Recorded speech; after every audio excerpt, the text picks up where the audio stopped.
तो hello everyone, कैसे हैं आप सब। My name is Rohit Garg. तो आज हम इस वीडियो में एक काफ़ी डिफ़िकल्ट सब्जेक्ट को डिस्कस करने जा रहे हैं जो कि सीए इंटर का टैक्सेशन है, जिसके अंदर डायरेक्ट टैक्स और इनडायरेक्ट टैक्स दोनों दोनों सब्जेक्ट्स आते हैं। तो काफ़ी सारे बच्चों को ग्रुप वन में डिफ़िकल्टी होती है कि इंटर का टैक्सेशन कैसे पढ़े, क्योंकि इतना डिफ़िकल्ट और इतना वास्ट सिलेबस है, कवर ही नहीं कर पाते और इतना ज़्यादा प्रैक्टिस मांगते हैं। प्लस पहली बार बच्चे पढ़ रहे हैं तो कैसे पढ़ें उस चीज़ को। So before starting this video I will give a brief introduction about me. So myself C A Rohit Garg, और मेरा ऑल इंडिया रैंक 21 था, and I am the all India highest scorer in indirect taxation in May 24 examination. और मुझे best paper का award भी मिला था indirect tax के अंदर बाय आईसीआई। और I have a 4 year experience in big four, तो मेरे को बिग फोर के अंदर 4 साल का एक्सपीरियंस है। दिस इज़ ऑल अबाउट मी।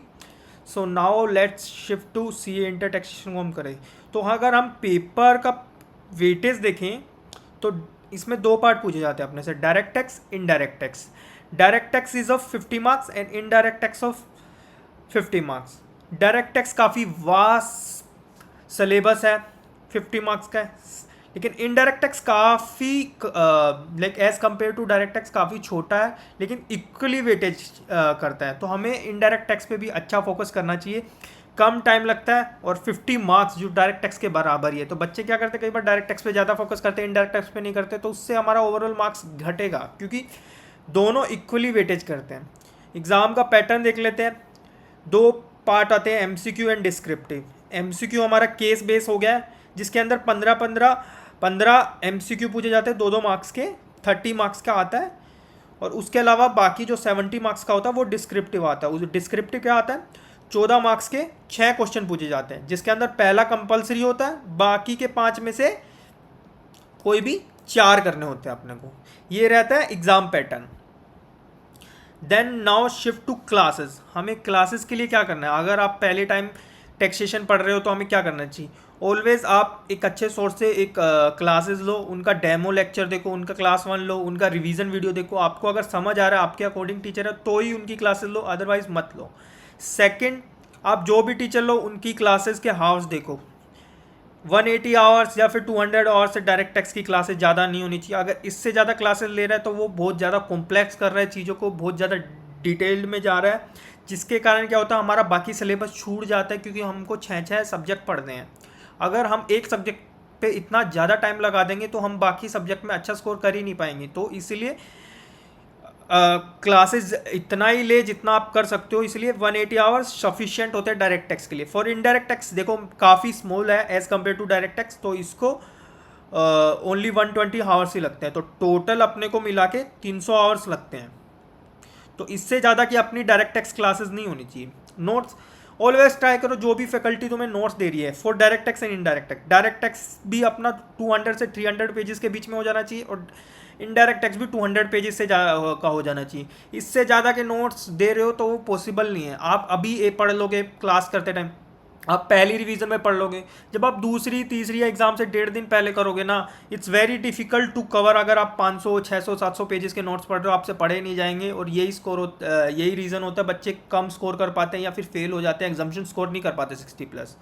तो ऑलवेज ट्राई, जिस भी फैकल्टी के तुम क्लासेस ले रहे हो, चेक करो उसके नोट्स वगैरह 200 से 300 पेजेस के उससे ज़्यादा ना हो, ठीक है।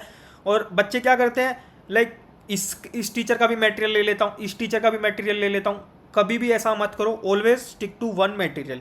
अगर तुम्हारे मटेरियल में कुछ कमी है तो उसी मटेरियल को और चीज़ें ले आओ। जैसे स्टडी मटेरियल का कोई कंसेप्ट है which is not included in your notes, तो आप अपने नोट्स में ऐड कर लो उसको, उसी नोट्स में कंसोल करते जाओ। आप ऐसे ऐसे इतने सारे मटेरियल मत रेफर करो, आपको एट द एंड बहुत दिक्कत आएगी जब आप रिवाइज करोगे।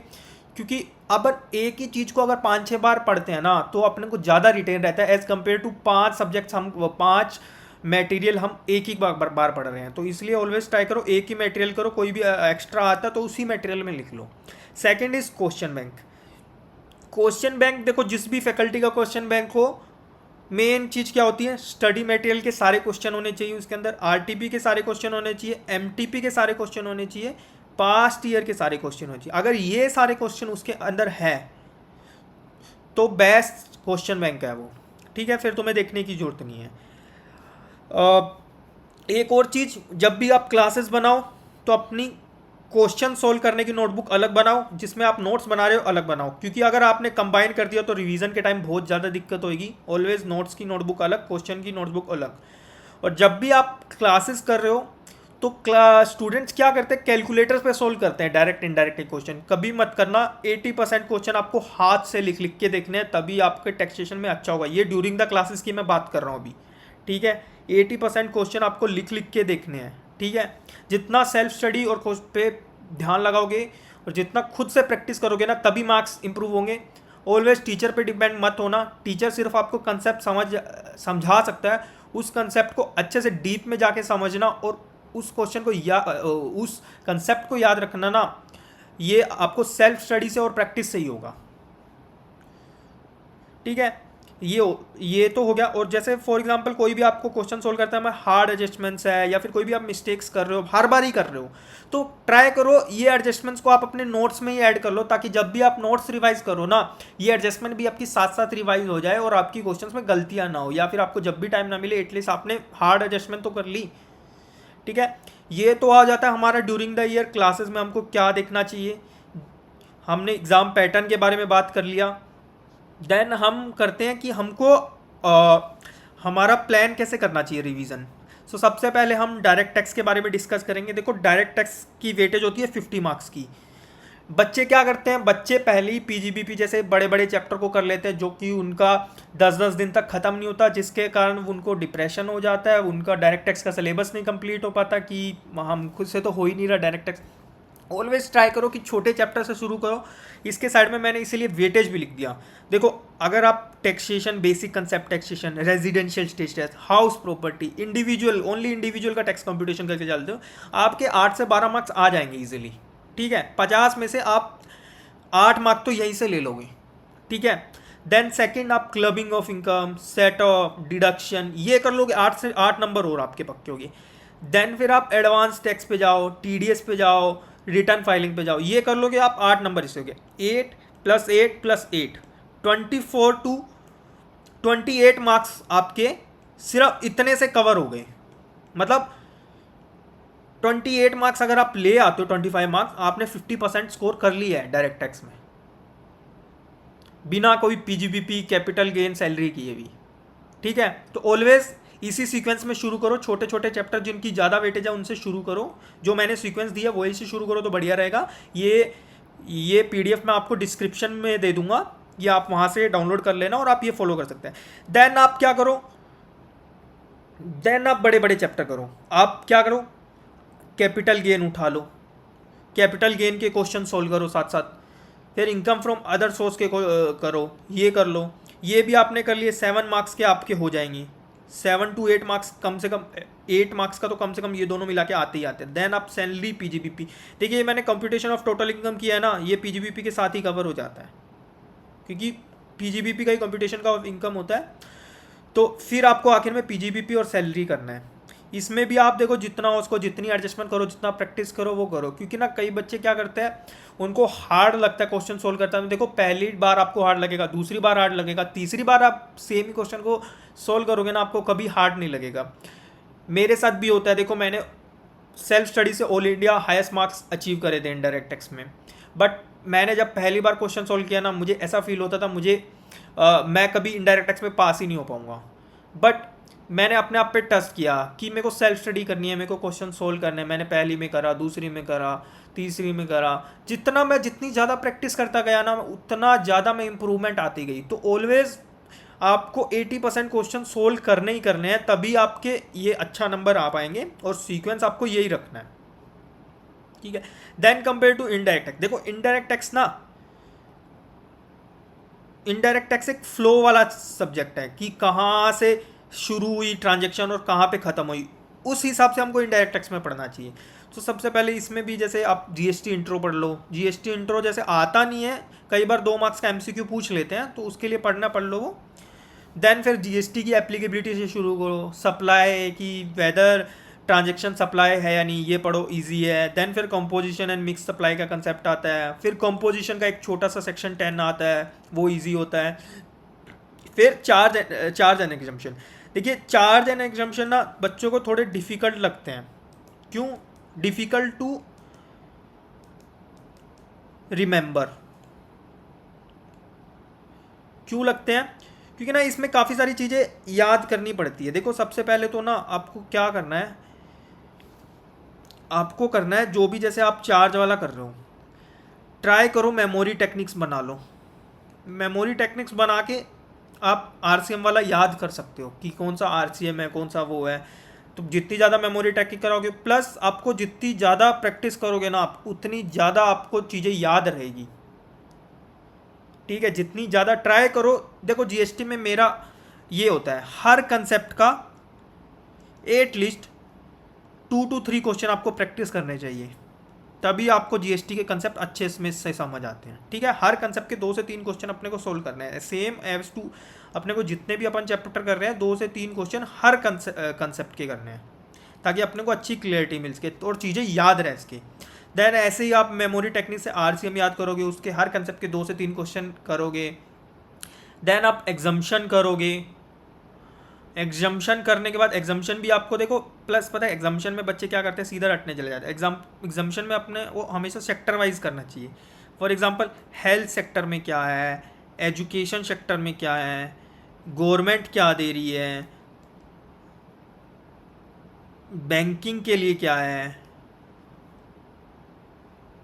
ऐसे अपने को याद करनी है एग्जाम्पशन। देन फिर अपने को क्या करना है, आरसीएम एंड एग्जाम्पशन दोबारा एक साथ पढ़ना है, क्योंकि ना आरसीएम में कुछ चीज़ें ऐसी होती है जिसपे आरसीएम लग रहा है, कुछ पे एफसीएम लग रहा है, कुछ एग्जाम्प्टोरी है। एक क्लियर व्यू, अगर एक ट्रांजेक्शन को अपने को पता करना है, उस पर आरसीएम लगेगा, एफसीएम लगेगा, एग्जाम्प्ट होगा, तो दोनों को एक साथ पढ़ना पड़ेगा। पहले आरसीएम पढ़ो, फिर एफसीएम पढ़ो, और फिर एग्जाम्पशन पढ़ो, देन फिर एक साथ दोबारा इनको पढ़ो, ताकि एक अच्छी क्लियरिटी आ सके। तो ये होता है। वन मोर थिंग ना, बच्चे क्या करते हैं जीएसटी के अंदर ना, सर्कुलर्स बहुत आते हैं, अमेंडमेंट, वो बच्चे छोड़ देते हैं। आईसीआई सबसे मेन होता है कि आईसीआई क्वेश्चन पूछता है, इसमें से एक भी सर्कुलर आपको छोड़ना नहीं है। अगर आप एक भी सर्कुलर छोड़ के जाते हो ना, मैंने मेरे एग्जाम में इंटर में एक सर्कुलर छोड़ दिया था, उसी सर्कुलर पे क्वेश्चन आ गया था 6 मार्क का। तो ट्राई करो कोई भी सर्कुलर ना छोड़ो, हर चैप्टर खत्म करते हो उस चैप्टर के एंड के सारे सर्कुलर आपको करने हैं। ठीक है, सर्कुलर आपको सर्कुलर नंबर याद रखने की जरूरत नहीं है, सिर्फ कंक्लूजन, उसका कंक्लूजन क्या था उस सर्कुलर का वो याद रखो, आपका काम बन जाएगा। ठीक है, हम आगे थे एग्जाम्पशन, देन क्लासिफिकेशन। देखो ये आप place of supply, tax, time, value, ये आपको एक साथ ही करने हैं, ये आप एक साथ करो। ये आपने इतना कर लिया ना, मैं आपको बता रहा हूँ आपके अराउंड ना ज़्यादा नहीं तो ना 20 मार्क्स का ये कवर कर गया। फिर तुम आईटीसी करो, आईटीसी में पता है अब इतनी सारी चीज़ें तुम करके आते हो ना। आईटीसी क्या है, आईटीसी में ना इन सारी एक टोटल इनकम अपने को क्या करना पड़ता है, जीएसटी लाइबिलिटी कैलकुलेट करनी पड़ती है और आईटीसी कैलकुलेट करता है। जीएसटी लाइबिलिटी कैलकुलेट करने के लिए ऊपर की सारी एडजस्टमेंट होती है। इवन जैसे अगर जीएसटी के 14 मार्क का क्वेश्चन आ रहा है तो उसमें से 7 मार्क तो हम फिर भी ले सकते हैं, क्योंकि हमने पूरे ऊपर वाले सारे चैप्टर पढ़ रखे हैं। आईटीसी को सिंपल सोल्व करने का तरीका है, जितनी ज़्यादा प्रैक्टिस करो। मैं क्या करता था, आईटीसी के अंदर नोट्स बनाता था, एक अपनी सेपरेट कॉपी बनाता था जिसके अंदर मैं सारी एडजस्टमेंट लिख लेता था क्वेश्चंस की। जो एडजस्टमेंट मेरे को डिफिकल्ट लगती थी, जो मेरे को याद नहीं थी, वो लिख लेता था, ताकि जीएसटी का जैसे ही मैं आईटीसी के कंसेप्ट नोट्स पढ़ूँ उसके साथ साथ फिर मैं जो अपनी सेपरेट नोटबुक में मैंने एडजस्टमेंट पॉइंट बनाए थे वो पढ़ लूँ, ताकि मेरे क्वेश्चन ईजिली हो जाए। तो आईटीसी को करने का तरीका ये है, प्रैक्टिस करो ज़्यादा से ज़्यादा, जो मिस्टेक्स हो रही है वगैरह हो रही है वो एक अलग से बना लो। देन देखो ये थोड़े से थ्योरी चैप्टर आ जाते हैं जो कि हमारे 10 से 12 मार्क्स के आ जाते हैं, 10 से 22 मार्क्स के। इसमें अपने को क्या करना है, मेन चैप्टर देखो हमारा यही है, payment of taxation, registration. Registration में भी अगर ना आप देखो तो प्रैक्टिकल पार्ट पे ज़्यादा फोकस रखो कि रजिस्ट्रेशन की लिमिट क्या है, कौन से स्टेट को कैसा करना है। उसमें भी आप मेमोरी टेक्निक का यूज़ कर सकते हो, जो 10, 20 और 40 वाली लिमिट है उसको याद करने के लिए। फिर देन पेमेंट ऑफ टैक्सेस एक again practical subject, practical chapter है। रिटर्न वाला आपका थ्योरेटिकल है, इसको आपको ना सारा नहीं पढ़ना, इसको आप क्वेश्चन बेस करके जाओ। जितने क्वेश्चन दिए ना सिर्फ क्वेश्चन कर लो, उससे ज़्यादा मत करो, क्योंकि ना सारी रिटर्न्स की डेट याद करना बहुत मुश्किल है। ठीक है, तो ऐसे आप अपना जीएसटी कर लोगे। This is the best way. इसी सीक्वेंस में आपको चलना है, पहले छोटे चैप्टर से शुरू करना है, देन बड़े चैप्टर पे आना है। अगर आप बड़े चैप्टर से शुरू करोगे बहुत डिफिकल्ट हो जाएगा आपके लिए सिलेबस ख़त्म करना। देन कुछ जैसे मैंने ये हाउ टू रिवाइज में आपको कवर कर दिया कि आपको ऐसे ही इसी सीक्वेंस में रिवीजन करनी है। देन अपन आते हैं 1.5 डेज स्ट्रेटजी। 1.5 डेज स्ट्रेटजी में देखो क्या होता है, जैसे आप जब अपन पहली रिवीजन कर रहे होते हैं, पहली रिवीजन में हम ट्राई करते हैं हम 80% क्वेश्चन सोल्व करें। सेकंड रिवीजन में हम ट्राई करते हैं 50% क्वेश्चन सोल्व करें। थर्ड रिवीजन में हम ट्राई करते हैं 30 to 40% क्वेश्चन हम सोल्व करें। एंड अगर हम उसके बाद 1.5 दिन में जाते हैं ना, हम ट्राई करते हैं सिर्फ, हम पता है एक हमको बनाना चाहिए टॉप 30 क्वेश्चन लिस्ट। उस टॉप 30 क्वेश्चन को हमको करके चला जाना चाहिए, ठीक है। अपने को कुछ नहीं करना, अपने को लास्ट 1.5 दिन में अपने को कंसेप्ट नोट्स पढ़ने हैं अपने जो भी बनाए हैं, ठीक है। टॉप 30 क्वेश्चन करने हैं और उसके अलावा कुछ नहीं करके जाना होता 1.5 दिन के अंदर, ठीक है। उसके अलावा अब हम आ जाते हैं कि हमको पेपर कैसे अटैम्प्ट करना चाहिए, हम 100% पेपर कैसे अटैम्प्ट करें। देखो 100% पेपर अटैम्प्ट करने का एक ही तरीका है,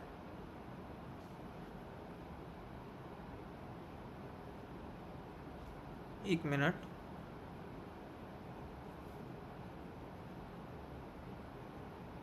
हाँ 100% पेपर अटैम्प्ट करने का एक ही तरीका है। देखो सबसे पहले जो 15 मिनट मिलते हैं ना, 15 मिनट में अपने को एमसीक्यू को हाथ भी नहीं लगाना, ठीक है। कंपलसरी क्वेश्चन कभी नहीं करना, ठीक है।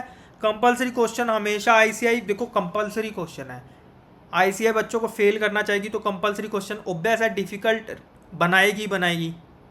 अगर वो डिफ़िकल्ट होगा, अगर हम उसको पहले ही अटैम्प्ट कर लेंगे तो हम फंस जाएंगे, हमारा 1 घंटा बर्बाद हो जाएगा उसमें। इसीलिए ऑलवेज ट्राई करो बाकी के जो 5 क्वेश्चन है ना, आपके टोटल 6 क्वेश्चन होते हैं, एक कंपलसरी होता है, बाकी के 5 में से 4 क्वेश्चन करने होते हैं। उन 4 क्वेश्चन में से कोई बेस्ट 3 क्वेश्चन छाटो और उनको पढ़ो। 15 मिनट में सिर्फ बेस्ट 3 क्वेश्चन को आपको छाट के पढ़ना है। देन जैसे ही आपके 15 मिनट ख़त्म होते हैं, आपको ट्राई करना है 1 घंटा 20 मिनट के अंदर आपको क्या करना है, 3 क्वेश्चन करने हैं, वो जो आपके बेस्ट हैं।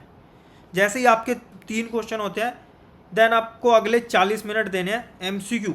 अब आपको एमसीक्यू करना है। एमसीक्यू यूँ नहीं है यार आपको कोई आ रहा है नहीं आ रहा है तो आप उस पर लगे रहो। अगर आपको 15 एमसीक्यू में से 10 आ रहे हैं, 10 करो, आगे बढ़ो। 5 एमसीक्यू को लिख के रख लो, इसका ए लग रहा है, मेरे को बी लग रहा है, एक जगह लिख के रख लो ताकि एट द एंड हम आखिर में भर दें। उसके बाद हमारे पास आखिर में बचता है 1 घंटे के अप्रोक्स। 1 घंटे में से हमारे अब आखिर के 2 क्वेश्चन बचे हैं और 14 मार्क के 2, मतलब 28 मार्क्स का रहता है, जिसके अंदर एक कंपलसरी क्वेश्चन बचता है अपना और एक 2 में से कोई एक क्वेश्चन करना है। जब 2 में से एक क्वेश्चन है, जो आपको सबसे बढ़िया आता है ना 2 में से एक, वो क्वेश्चन आपको पहले करना है, ठीक है। ट्राई करना उसको 25 मिनट में कर लो ताकि आखिरी क्वेश्चन के लिए हमारे पास 35 मिनट्स हो। अब वो आखिरी क्वेश्चन में आपको आखिरी में स्टार्ट करना है। उसके लिए हमको क्या करना है, हमको ऑलवेज ट्राई करो कि देखो हमेशा DT जैसे पेपर में स्टेप मार्किंग होती है, तो जितनी ज़्यादा एडजस्टमेंट आप ठीक करोगे ना उतने ज़्यादा मार्क्स होंगे। Try to correct maximum adjustment, जितनी ज़्यादा एडजस्टमेंट करोगे। नोट्स लिखो, हर एडजस्टमेंट का नोट लिखना। आपको क्या होता है, अगर 14 मार्क का क्वेश्चन है ना तो उसमें 6 मार्क तो नोट्स के ही होते हैं। अगर आप नोट्स नहीं लिख के आ रहे ना, उसके नोट्स आपको कैसे लिखने हैं, for example computation of income है ये, जैसे आप हाउस प्रॉपर्टी का आपने बना दिया, ठीक है। अब जितना भी है इसी के नीचे इसका नोट लिखो, ठीक है। फिर पीजीबीपी की एडजस्टमेंट है 1, नोट लिखो 2, नोट लिखो। ऐसे करके आपको प्रेजेंटेशन देनी है। देखो उस एग्जामिनर नंबर देगा 1.5, 1.5, ऐसे करके आपको एडजस्टमेंट बेस पे, अगर आप इसमें से 14 में से ना अगर आप 9 मार्क्स ले जाओ ना, तो आप ना easily you can score 80+ in taxation paper. तो इतना ज़्यादा पीजीबीपी की लोड लेने की जरूरत नहीं होती। आप मेरे तरीके से चलोगे, आप पक्का आप 80+ मार्क्स स्कोर कर पाओगे। तो इस वीडियो में फ़िलहाल इतना ही। Thank you so much for watching this video. अगर आपको ये वीडियो पसंद आई तो इस वीडियो को लाइक कर दें और चैनल को सब्सक्राइब कर दें। अगर आपको इनडायरेक्ट टैक्स या डायरेक्ट टैक्स की रिविजन्स वीडियो चाहिए, क्वेश्चंस सोल्व करने चाहिए, आपको स्टडी मटेरियल्स आपको चैप्टर वाइज सोल्व करके दूं, तो आप कमेंट सेक्शन में मेरे को बता दें, मैं रिवीजन वीडियोज़ या क्वेश्चन बैंक सोल्व की वीडियो डाल दूंगा। ठीक है, thank you so much guys.